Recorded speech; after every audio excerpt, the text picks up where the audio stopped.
ওয়া মুবাল্লিগিন উলামায়ে কেরাম, দরবার তো কয়েক ডজন আলেম তো এমনি দেখছি ঘুরতেছে, তাই না? অনেক উলামায়ে কেরাম আজ আপনারা এসেছেন, আমরাও এসেছি। তো সবাই এখানে এসেছে একটাই উসিলা, যে সৈয়দ মিরান শাহ তাতারি রহমতুল্লাহ আলাইহির উসিলাই আল্লাহ পাক যেন আমাদের সিনাটাকে মদিনাওয়ালার আয়না বানায় দেয়। সকলে বলে আমিন, আর বড় করে বলে আমিন।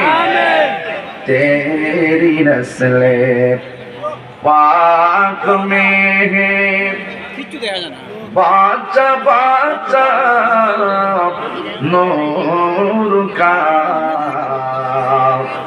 तू है आईनी नूर तेरा सब घराना नूर का अल्लाहुम्मा सल्ली सबाई सबाई